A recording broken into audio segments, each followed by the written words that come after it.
About 8 years ago, when I was teaching 8th grade reading, I challenged my kids to read 1 million words and earn a pizza party.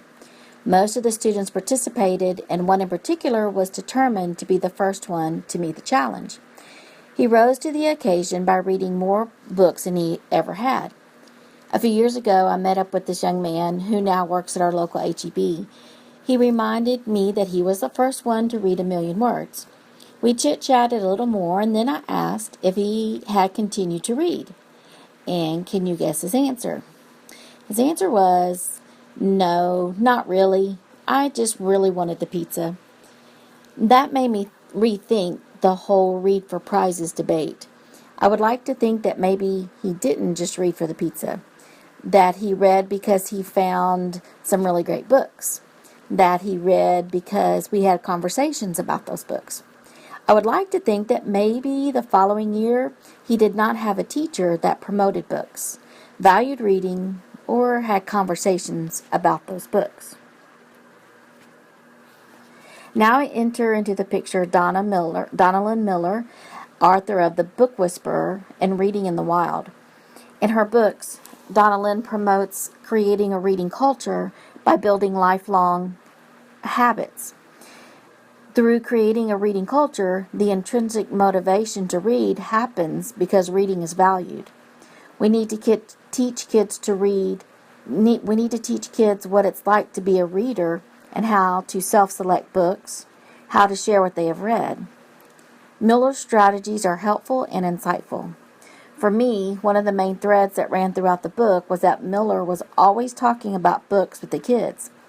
Kids did not have to take an AR test to prove that they had read the book because she knew through reading logs, surveys, and conferences how well the child comprehended the text.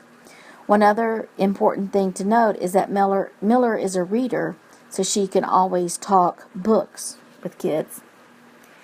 Speaking of reading logs, I like the log Miller uses. Children simply record the title of the book, date they started and the date they finished, the genre, how the child chose the book, and a star rating. Let's be honest.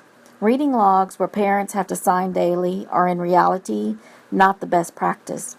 Either the log does not get signed at all, or the parent may sign all at one time.